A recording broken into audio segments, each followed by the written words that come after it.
Hey people, hey. This is AC Christie from I Love Carnival. How are you doing? This song still hits me different. I still love this song. This song still hits me direct. I love it. Who cares? I love it. Oh my gosh. You still on the radar.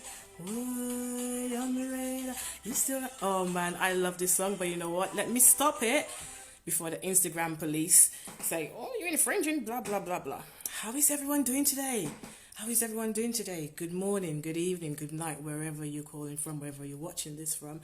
How is everyone? So, in London town, in England, it's hot. It's still hot. Yeah. We had a bit of a thunderstorm. That didn't seem to do too much. It's still a bit hot, you know. Hey, Jem, how you doing? But you know what? Let me not complain too much because, Lord, this is England and the weather is going to change. Winter's going to come soon. Soon enough, it's going to come. Okay? So, today we are going to have a conversation with the guy who co-wrote Radar. Okay? With keys from Kester Band. Okay? And this is none other than Darryl Gervais. Now, Darryl Gervais is a prolific songwriter. Don't get it twisted. Hey, Kristen. Hey, Chris. This guy has either written for or co-produced or co-written, let's see, Radar, Do She, Stay Close to Me, Boss Lady, Love It, Wine Up, and so many more songs. And that's just for Kes, all right? Then he's done Touch It for Patrice. He's done Personal, Star Akil. He's written for Dev. He's written for Wendy. He's written for Ray Charles, all right? He's also the manager for Ray Charles. So he's not just a songwriter. The guy's also, a manager. But on top of that, he's also an artist. He's an artist in his own right. So was it in 2014? He'd Never Give Up. And then he sang Unconditional Love. Okay? So, what have we got so far? We've got songwriter, we've got manager, we've got artist. He's also got his own production company. So is it His Image Productions? His Image Productions. That does jingles and things for companies, okay? So he's got all of that. On top of that, the man has a family. He's a family man. So he is doing a lot. He's doing loads. And I think this is my first time actually having a conversation with a writer for I Love Carnival, And I love writing. Writing is like my favorite art form. Yeah. And so a songwriter, the one who kind of puts the words to the melody, for me that's absolutely amazing than how they do it. So I can't wait to have a conversation with this guy. So, shall we? Shall we have a conversation with Darryl? Yeah? Let's see what Darryl's about. Darryl. Calling Darryl. Darryl. Are you in here, Darryl? You in here? Let's see Darryl. Waiting for Darryl. Hey! Yo! Hey, boy! So you made it in time. What's up? How you doing? You made it in time. Yes, I made it in time. I am doing great. I saw the 20 minutes. I'm like, okay, hopefully. Nah, it wasn't too far. I just had to step into the city to come back. I love it. So, Darryl, let's talk. You are a writer. I'm here. I love it. Let's talk. You songwriter, manager, artist, family man. First of all, I don't know how you have all the time for all of that, right? But I don't even know either. It sounds like a lot. It is a lot. It is. But I guess I'm wondering what are you most comfortable with? So if someone had to ask you what you were, what would you say? Would you say you're a songwriter first and foremost? Would you say you're an artist? You're a manager? What's kind of, yeah. I'd say I'm a creative.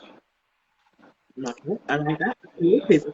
My wife hates to hear me say that, but why does she say that? I think she feels as though when I use the word creative, like creatives think that they're this elite group of people that are better than everyone else, regular people. But that's not how I feel though. Okay, that's good because I have come across some creatives and they do have their head of high soul, if that makes sense. Yeah, So let's see if I can tackle all of those areas, one sure. ago. So from what I read somewhere, you kind of started singing first. So you were like 13 when you sang to your teacher who was retiring. All Yeah. right. Yeah. So how did you move from kind of singing being your forefront thing to kind of writing? Um, I think I think I've always been in love with music. I've always been in love with it from a young age. I always felt like this was what I wanted to do. Okay. Um, and I remember the first time I had any sort of a part-time job, the first thing I did was invest in music. I started vocal training. Okay. So I spent years in vocal training, and just developing my craft because this is what I wanted to do. And growing up where I grew up in the south of the island in Palo Seco, humble beginnings. My parents didn't want to invest in the arts and the crafts. They didn't Really? want to. No, so they felt as though where I'm from in Palo Seco, it's a area that is rich in oil. So they wanted us to. I think at that time we had Petrotrin, which is like the oil and gas company, Okay. now called Heritage. And I think almost every parent in that area wanted their kids to get into that because that was like secured and um a safe salary, But that was never my calling was never to work for people, and I did it for years, mechanical technician for companies in the oil and gas industry for years. And Right. I don't know why God took me there, but yeah, I always felt like music was it, and I always knew that at the end of it all, this is what I would be doing. This gives me a sense of purpose. With Mhm. respect to being either singing or songwriting, um, I just love the process of creating. And I Okay. just and I feel as though I'm in a season of where songwriting is, at the forefront. But I guess That I'm could kind of change. uh That could no, but change. but I guess I'm kind of wondering, yeah, but why did it push you to songwriting? I mean, even from foremost, Uh-huh. did you have any training for writing, or did that just come naturally to you? Because some I people, think I think it came naturally. okay, Um, and I would always consider myself a student of songwriting. okay, So okay, unofficially, I never went to school for it or anything like that. So that came naturally, but I did do like the vocal training, and that allowed me to study the art a little more. You know, okay, um, being able to embody what the song is saying and stuff like that. But I've always been a fan of the art of storytelling and the art of songwriting. So as a little child, I would be breaking apart songs, and I would always be amazed that, yo, you see the emotion the song invicted, like just the way that I was able to see clearly what the singer was talking about, yeah. you know. And I guess, and I guess I'm kind of wondering because you hit on a point. For me, writing is about storytelling, and songwriting even more so. So, Yeah. what's your favorite story to tell? Is it kind of a story about resistance, story about motivation, story about love? Which ones? What's your kind of yeah? What's your favorite song to write? Um, I don't know if I have a favorite yet. I guess it's what inspires me. Really? Okay. Yeah, I'm inspired by everything, life in as a whole, I think Kes told me one time, um, I can't remember what he said, the quote now, but I think he said art is the expression of life. Yeah, All I right. think that was it. And Okay. I guess there are some songwriters that still gravitate towards more than the other.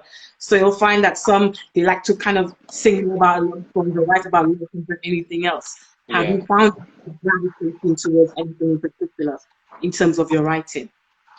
I mean, um, I like writing about relationships, love, and just all the details of relationships, the ins and outs, the ups and downs, all the entanglements and all that.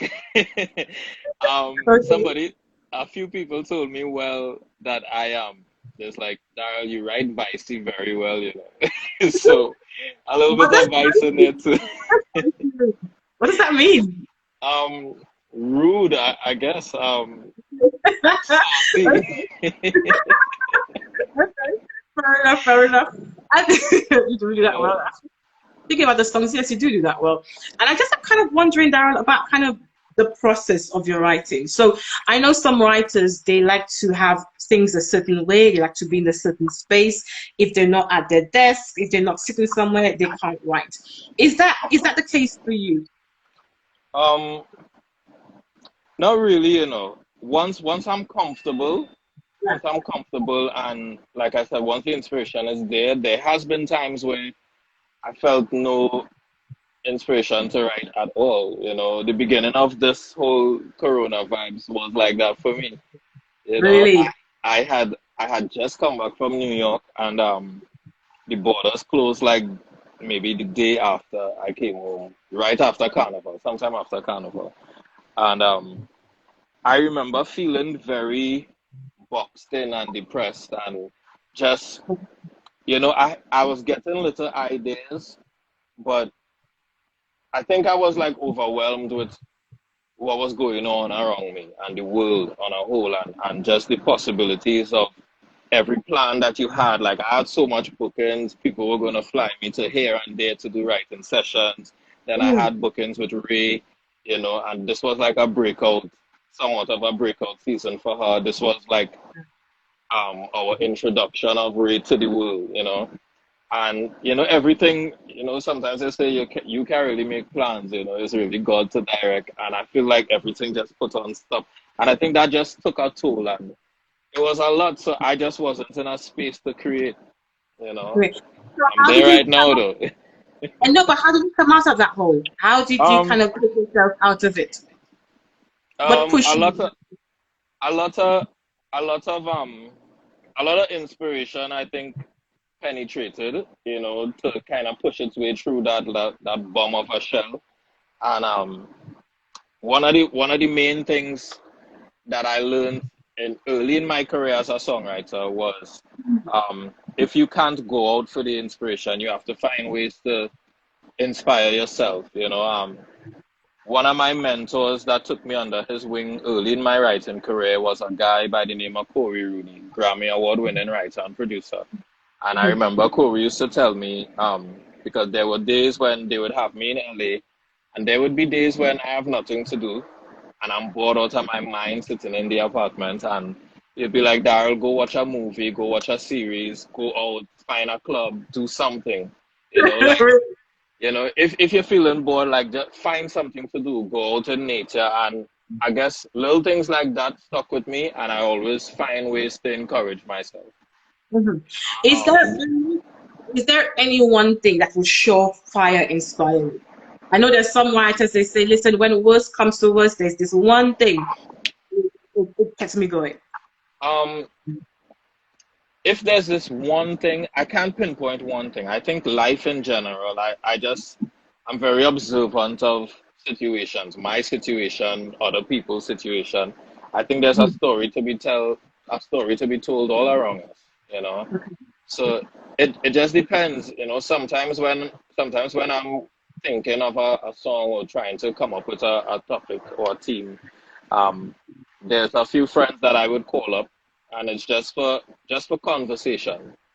And sometimes in that conversation about a topic, somebody might say something that jumps out to me. And it's really just about sometimes finding different perspectives from different people to kind of help build the story. So as a Yeah. writer, as a creative, sometimes you have to use everything around you, Mhm. and sometimes that could be your personal pain and whatever it is, but you have to use it. Okay, so let me put you on the spot for a couple of things, okay? Talk to Has me. has there ever been a song which has really broken you? The song which is just not ending, this song which was the hardest song for you to finish? Well, I think I have a song like that right now that Really? I think I've been writing it. I think I've been writing it since last year. Oh God, serious? Yeah, yeah, since last year. And I sent it to one of my producers, one of my favorite producers, amazing engineer from London called Dawala. Right. He just put out a record actually called No Millionaires with Freetown Collective. And Um, yeah, yeah, Dawala is part of the team. That's a brother. And mhm. we started something last year, early last year, that I just haven't finished. But the song means so much to me that I Right. don't want, like, it has to be just right, you Does know? that happen though, Darryl? Does it happen that sometimes songs take a long, long time and everything has to be just perfect? Yeah, it Yeah. does. I think there's no set rules to this creating a song. Sometimes you're able to get a song in minutes, you're able to, I could write a song a day if I challenge myself. And I have been doing that for the past 2 weeks, a song a day, Really? because I've been, like, I do a lot more than soca. I do R&B, pop, hip hop, Afrobeat. I've been doing those things before I even started, Right. seriously doing soca music. And I do them for like TV and film and stuff like that. So I'm on a couple projects right now where there's deadlines and yo, it's a song a day, sometimes two a day. And then And there's days when nothing comes, you know? Yeah, so absolutely nothing. what's the difference between kind of writing for soca and writing for R&B or writing for hip hop? Is there a difference in terms of how you think about writing? Sometimes the difference is the melodies, the melodies, how something is sung, you Hmm. know. I think there's a way to fuse everything, but I personally, for for Basically, most for most people, I think soca is really what will make the difference for them is the topics. So mhm. what I try to do is I try to, make soca a little more um appealing across the board in the sense like I will write a song that has absolutely nothing to do with whining, you know. Okay. And I appreciate songs like that. When we did Reason to Love, there was nothing about whining in that song. When Nadia Batson wrote Hooking Me for Farmer Nappy, there was nothing about whining or partying in that song, but still everybody could and your pa call me closing, it's Yeah. really about engaging with people, finding something catchy and something that could strike the hearts of listeners, that emotional connection. Those are the best songs, you Right, know. okay. I'm gonna come to some other bits in a bit, but I'm guessing wondering. So, do you write a song and then kind of put it out to the artist, or do the artists come and say, "I want a song"? Both, both. It happens, yeah, it happens both ways. And What's up? I don't have a preference in how it happens. Sometimes it's good when an artist comes to me and says, "Hey, I want a song about this. Could you write a song about this for me?" And that's a great place for me to start. But sometimes an artist don't even know what they want. you know? I'm specific. I want a song about this. Wow, that's pressure, though, no? Yeah, yeah, I mean, but I like that. It Okay. helps me. It doesn't give me like a complete blank slate. I Okay. know, all right, they're looking for something. It's always good to know a little bit about what you want, True, true, true. you know? Okay, let me just come back to something you kind of touched on. Are there Yeah. any personalities that you find it really difficult to work with and difficult to write for? Um, Are there any particular like you want people? me call names? If you want to call them, boy, go for that. If you don't want to, that's I, all good. I I, put I it out don't on you. I don't know if I should call names though. I I just I don't know. personality. Are there Um, really stubborn people? Are there people who are a bit too egotistical? Are there people who are too perfectionist and you just find it really extremely hard to work with them? yeah, I have come across a few of those people. But it really takes only one chance for you to rub me the wrong way. So once Very once you annoy me in a writing session, I'll be like, I ain't messing with you again. And I said, I'll finish the song, but That I'm good. I'm good on you professionally. As a brother and a sister, you always have love and respect for me, but professionally, I'll be like, nah. That's it. But a lot of people, ego gets in the way.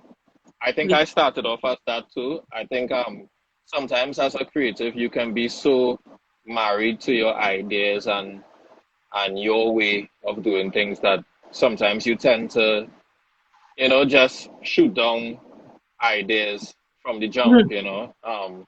That happened to me a lot, writing in New York and LA and stuff like that.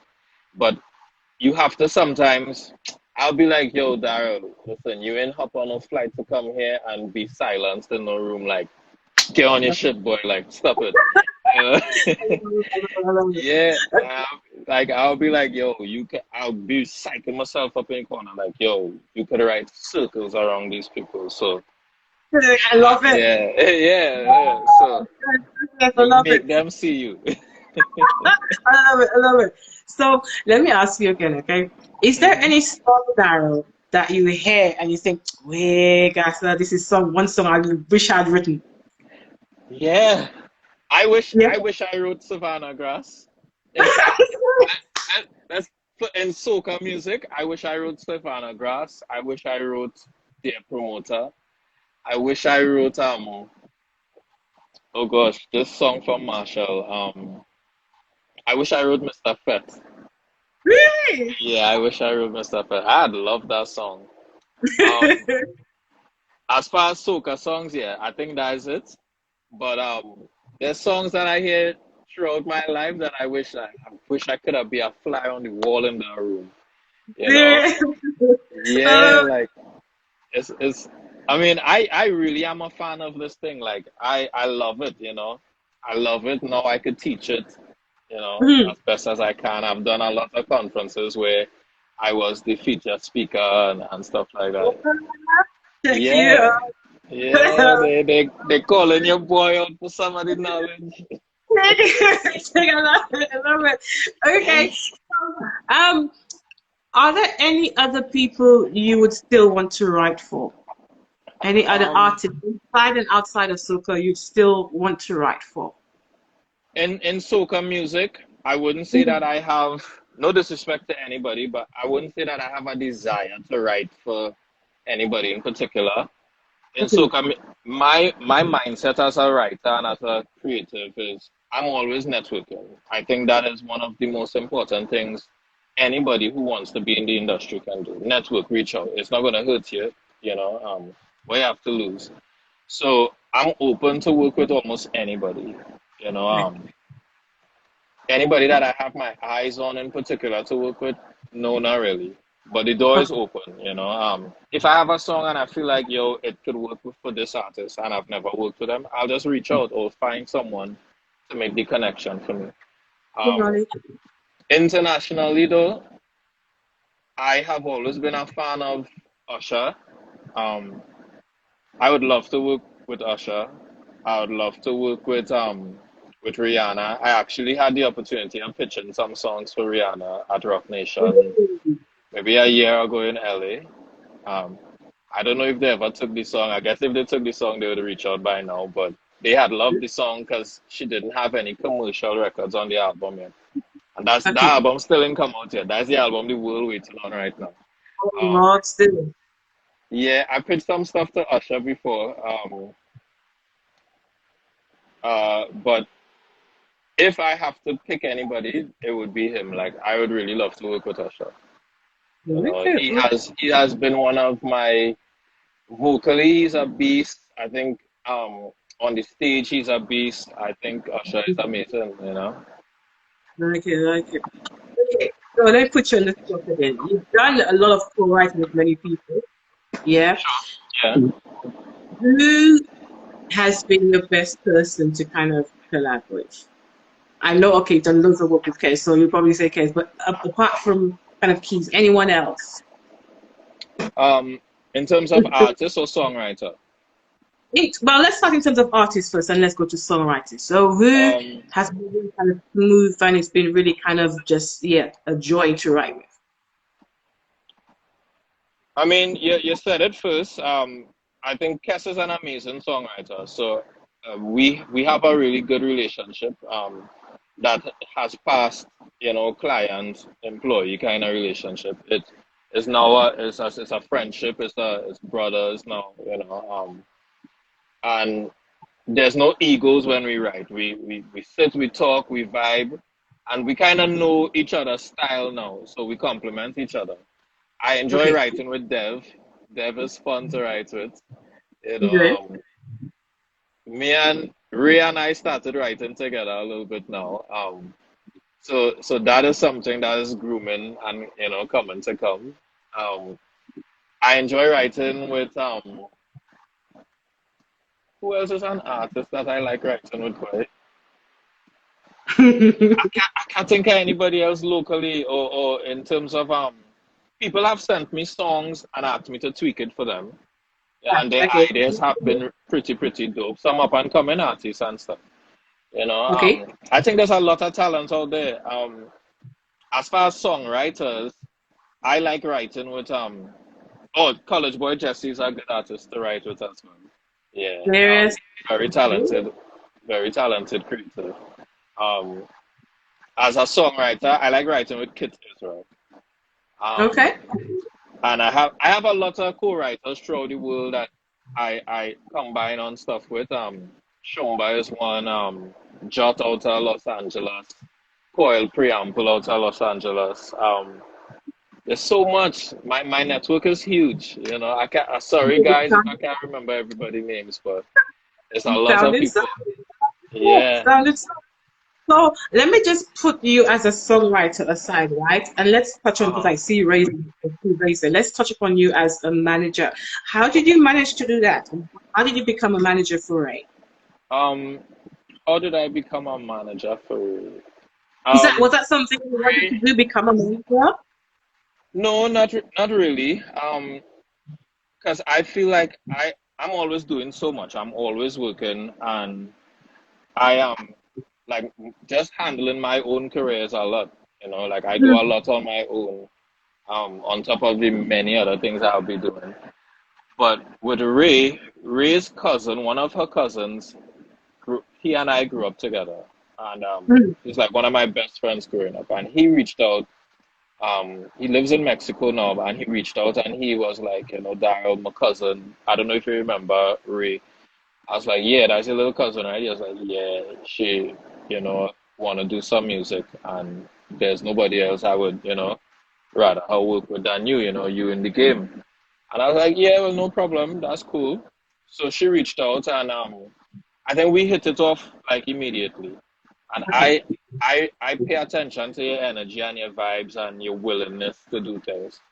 And those things were there. I've tried the management thing once with a producer before. Um, and I tried mentoring other young artists before. And talent is one thing, but some people just don't have like the business principle and the will and the desire to get things done. You know, um, I didn't have it easy growing up, and I think Mhm.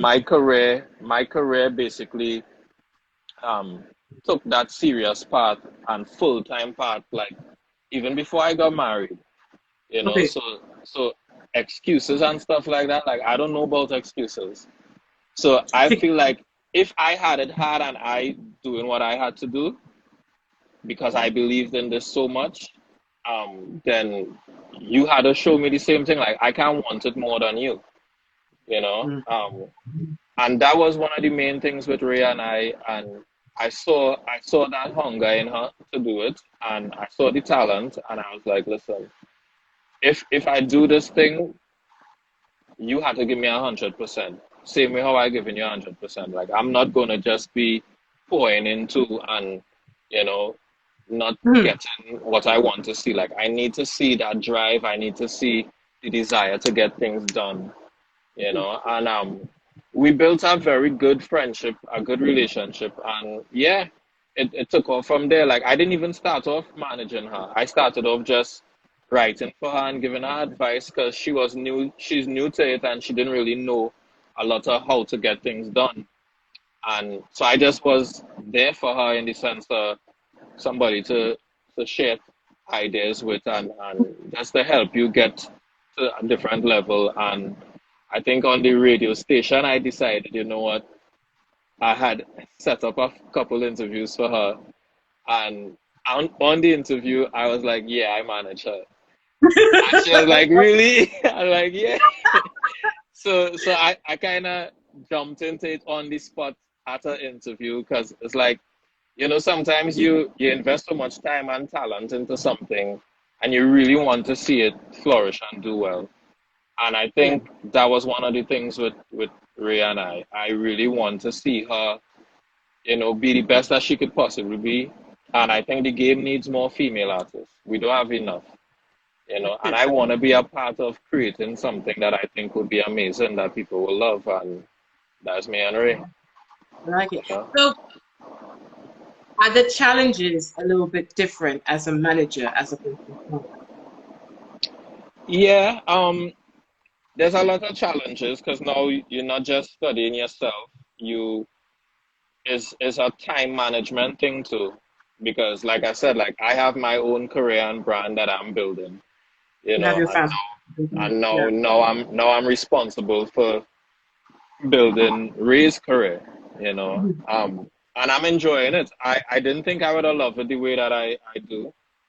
Good. I had a lot of fun this season, you know, just being able to build something from scratch, you know, that people can appreciate.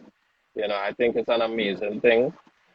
Being a songwriter and being in the industry and all the knowledge that I've acquired along the way so far has helped me be able to properly help her. Hmm. Because Hmm. a lot of it is relationships. So I have developed relationships that now I could press a button and say, yo, this is Marcus, do this, you know, whatever, whatever. Because a lot of this is knowing people. Relationships is one of the most important parts of the industry. You know, Hmm. as much as some people would say, oh, if you don't know nobody, you know, you wouldn't get through and stuff like that. But you have to know people. You have to be approachable. You have to have a personality that people like. You know, Hmm. you have to be your authentic self and hope people like you. You know, be real, build and foster genuine relationships. I You love know, it. I love it. yeah. I want to kind of go back to poker a bit. I'm sure you've been asked it millions of times before, and I'm going to ask it to you again, Darryl. Yeah. So, Do you think that poker music itself has to change to kind of be ready for kind of the world stage, or does it have to be the actors within the soca industry that has to change the way they work? I like that question. I think soca music has really far to go. I think we Okay. have a lot of people that are working in the trenches and really doing good stuff and are being noticed on international level. I think Nyla and Kest are two, you know, exceptional artists that are really penetrating some borders for us. You know, the world is watching them.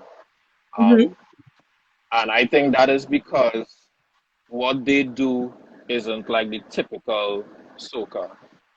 I think their package, you know, shows the world that soca could be more than just wine and jam and this and you know. Hmm. I think it's about topics, it's about melodies, it's about production. I think it's about the relationship we have as a soca community throughout the Caribbean.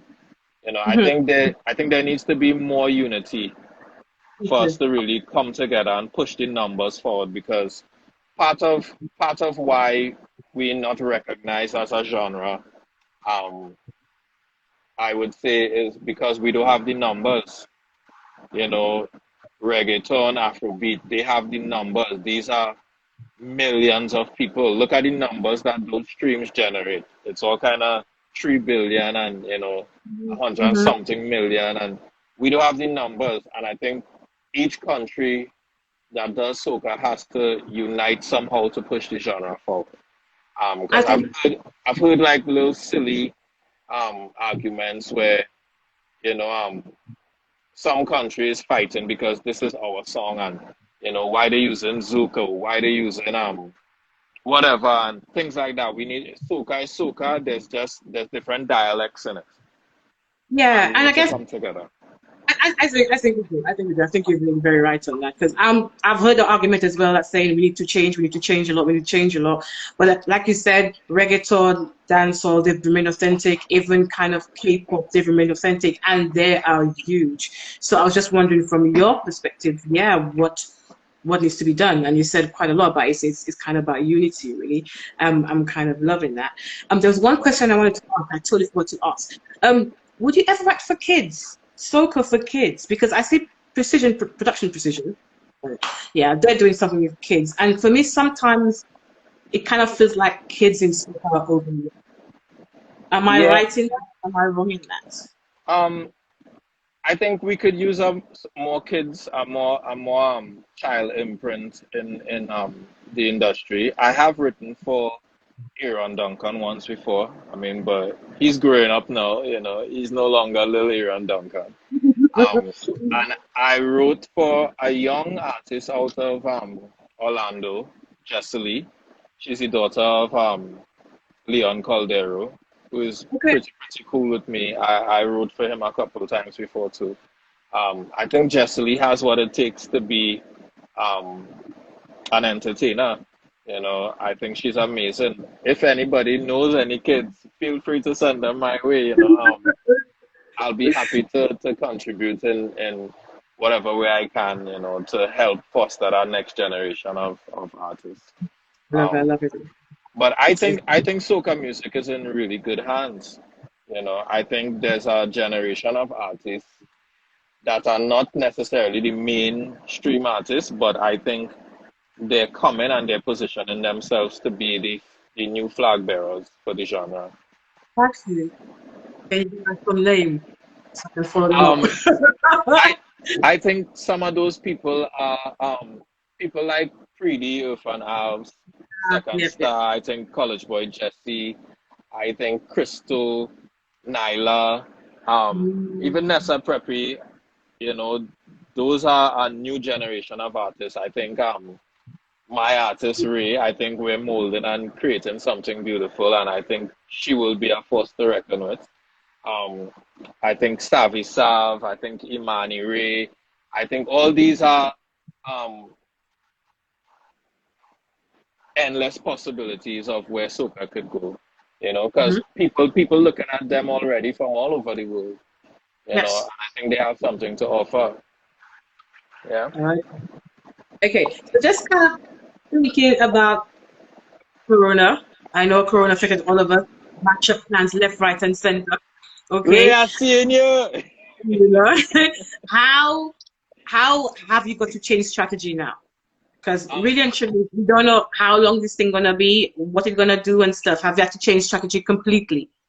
I All right. So here's my thoughts on the Corona situation. Now Go I for don't it. know everything about the business, but what I do know is this: we started doing what we do firstly because we loved it, right? It wasn't always about the stage and this and that. Um, I think right now more than ever, I mean, soca already has been dealt a bad hand, in the sense of we ain't reached where we had to reach yet. There are genres that are younger than soca and that has gained more recognition than us by far. Reggae, dancehall, Afrobeat, reggaeton, all these things are younger than soca. Reggae came from calypso, Hmm. you know. Hmm. Um, and these things have gained world recognition way more and far more than soca has ever achieved. Um, and I think that we have to find ways in this current time to be able to get the music out there. We have to step away from being so concerned with the fact that yo, it had no fets. Like I know part of soca music is being able to go out and enjoy yourself. Soca music is celebratory by nature. It came from the freedom of, it stems from calypso, which was, revolutionary and came from, the freedom when slaves got free and stuff like that. Hmm. Carnival is a celebration for us.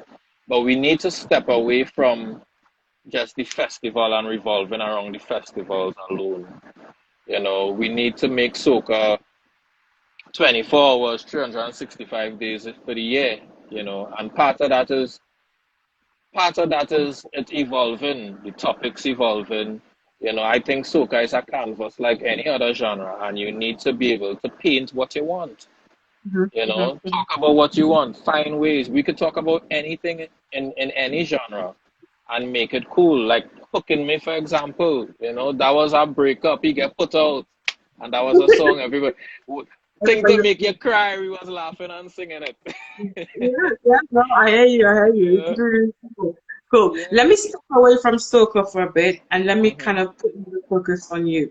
You are a very, very busy man. Okay. How I do you am. make time for your wife, for your kids? How do you make space for your family in all of this? I mean, for the most part, as in right now, like I work from home a lot. Okay. If Corona wasn't happening, there's a period of the year that I'm traveling a lot, Okay. and because I mean, thank God for Corona, they have me for the rest of the year, most likely. But when I'm home, if I don't have a writing session somewhere else, for the most part, I work from home because I have my little studio set up I here. see that. I see Um, that. Yeah.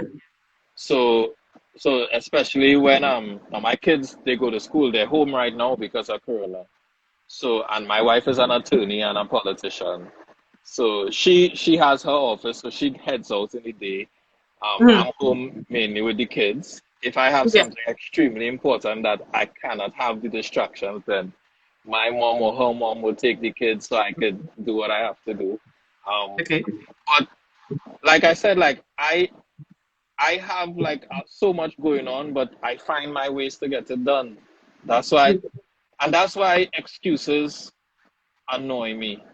Cause I be like, yo, like you ain't even saying nothing yet. Like I go through so much. Like I be juggling so much. Like what you really telling me? Like find a way, get it done. Um, yeah.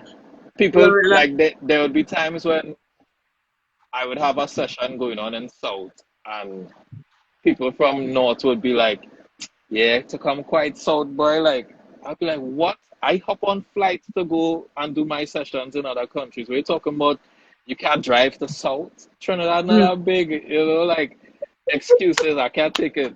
Fine, Yeah. figure it out, get it done. I love it. I love it. Let me ask you this. Would Yes, you way. want, I love that. Check that out. Would you want your kids to follow in your footsteps style? Um, yeah, yeah, I would. I know they already have an appreciation for the arts. Hmm. I wouldn't force them though. Okay. What I would do is I observe them to see where their interest lies, especially my eldest. My eldest is 8. He'll be Okay. 9 in October. And Okay. when he was like a toddler and stuff, we saw where he was really interested in music. And we always made a promise to each other, me and wifey, and we'd be like, we're not gonna force him in anything. Let's see where his interest develops and goes, and we would support him in whatever he wants to do. So in school, he does like violin and pan and all kind of music in school. Um, but at home, we see a big interest in like science and animals and stuff like that. All So right then. yeah, so I try to invest in him in wherever his interests lie because I felt as though like I didn't have these things growing up. Wifey didn't have these things growing up. So um, I want to be able to help my kids do whatever it is their heart set on, you know, and guide them with wisdom. Hmm. Okay. Okay. If that falls in the arts, then so be it. We'll go.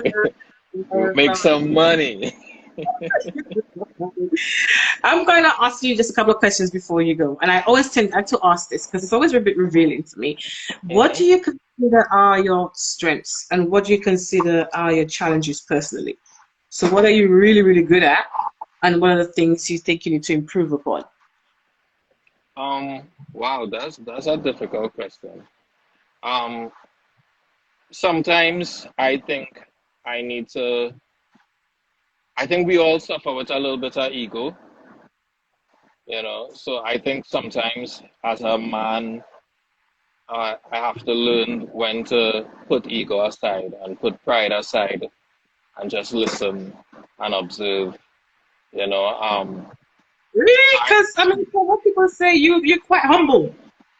I think I am, but I know when my ego starts to come out, Okay. especially when I think like I'm dealing with people who I know don't really know as much, you know, Okay. and I feel like who you think you're talking to? Like, yo, I do this, like, you know.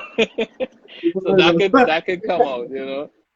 Okay. I wouldn't show it like that, but I know to myself that it's starting to come into my head, and I'll be like, I'll check myself before it even gets to anything Well, that's good disrespectful. that you detect it. It's good. Most people can't even realize that, but it's good that you're Yeah. able to. Okay, My that's the strength. I think my strengths as a creative, I think I'm very open to thoughts and to people and situations around me, and I think I find a way to use everything. You know, I wasn't always interested in co-writing.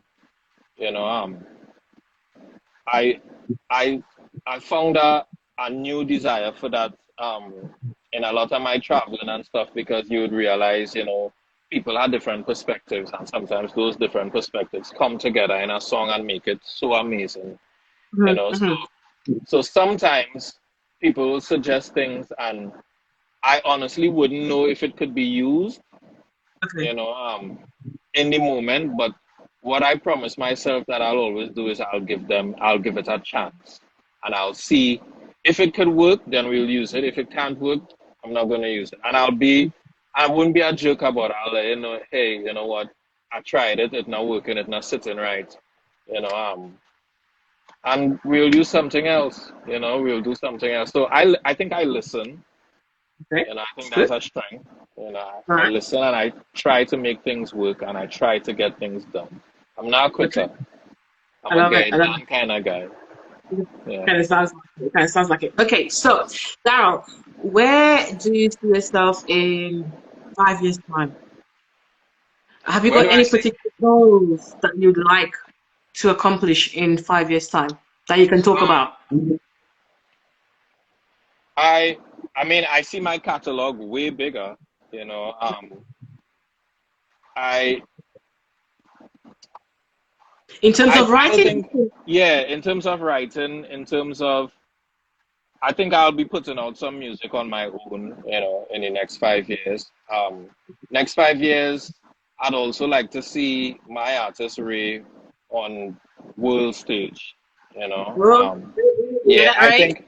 I think I think we're gonna do some amazing things, and I think we're gonna do it faster than a lot of people thought we were able to, you know. Okay.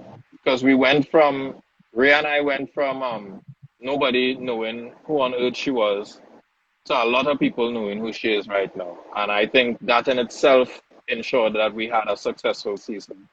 You know, we didn't have no breakaway hit record and this and that, but I think one of the main things is to build content and put out good music, and good music always finds the soil, you know, that seed will always find good soil and grow into something else.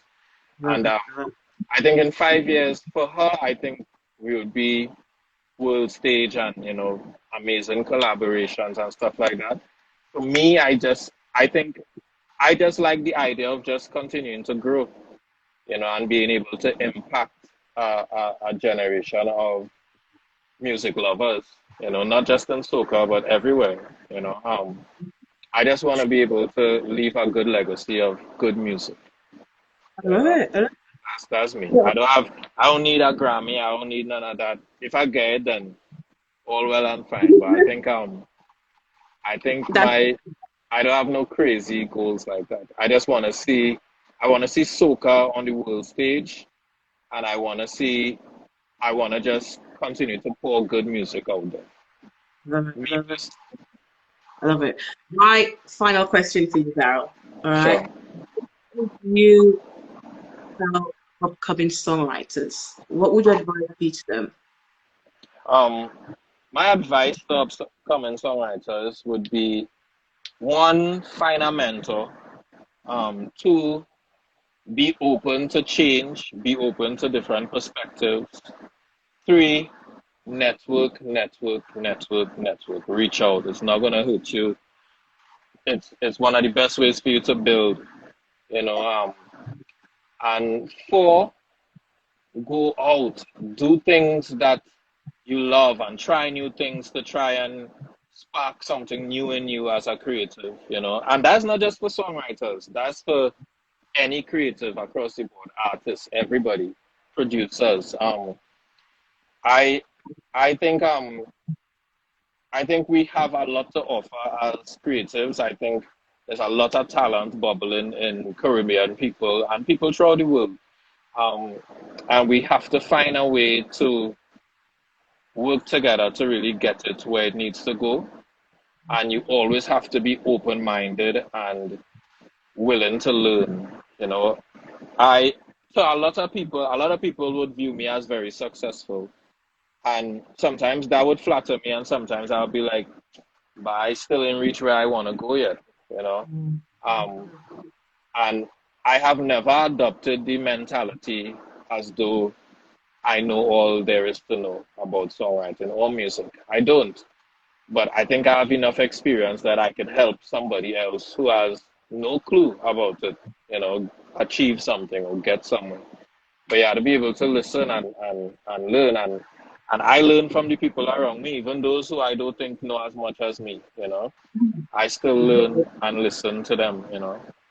Love it. But that's what I would tell them, you know. Believe in your craft and find your way, figure it out and reach out, network, you know. That's great. Mr. Darryl Gervais, thank you so, so much for your time. You're a busy It has man. been a pleasure. Indeed, a pleasure. Let me bring up some people in the comments first. Go for Kristen, it. I love you. Thank you for Hey, always supporting. Kristen. Ray, I love you. Thank you for always supporting. Jesse, big up yourself. Chucky HD. Um, Crystal. Um, who else? Who else is here? I see Carice. I see. Quite a few. Yeah, yes, there's a lot of people. A lot of people. Hey, Kristen. Push How are you? Soca, big up yourself. Live Love Soca, big up yourself. Um, Yo, there's a lot of people. That's your network, man. Jamie Fuego, one of my good friends and producers from Australia, big up yourself. Um, yeah, everybody, you know, Trini Cindy, Carice, Carice Phillips this time. And yes, so yeah, so you know, I appreciate the conversation. I appreciate all the listeners, all the viewers. And Much. you know, it always feels good to because I feel like these conversations are educational for a lot of people, especially those that don't know and those that want to get into it. Um, Mhm. so I definitely feel like, you know, these things are necessary, you know, so maybe next you should talk with a producer and get it from their perspective as well. Looking to Casey Phillips and Ashrin, and if you got any Yeah, more, fantastic. yeah, I mean, Casey is good, Kit is good, Nikolai Green is good, you know, big up There to we all go. the producers out there, Freddie, um, all my producers all over the world. I have so much amazing producers and engineers that I network with that I think have so much to offer, and I think we are all going to play a part in pushing soca music forward and music in general, you know. It's But everyone. it It is. was a pleasure. I really enjoyed this conversation. Oh, so did I, and I've learned so much. So thank you so much. Have a good. Is it evening for you? What time is it now? Four, It five. is it's about 3:55 in the evening. All right Yeah. then. So Blessings. Thank thank you. you. Take care. God bless you. And we shall link soon. Take Okay, care. man. Definitely. Bye Bye bye. bye. All right, people. So there we have it. We've got Darryl Gervais, and yeah, that was quite educational, you know, and quite informative. And it's so good what he said about kind of networking, about kind of believing in your craft, about the ego. So it's always a blessing to kind of have these conversations, as he said. All right. Look up for Ray Charles. You know, we interviewed her a couple of weeks ago, months ago. She'll be doing big things. There are a couple of other people that I would love to have conversations with. It's always about the time and reaching out. We have someone lined up for next week. All right. I'm not going to say anything just yet. But this is our normal slot, kind of Thursdays, 8 o'clock. And we kind of running out of time. Oh my God, 5 minutes left. So guys, take care of you. All right. Take care of you. And we'll speak to you soon. All right. This is AC Christie from I Love Carnival, signing off.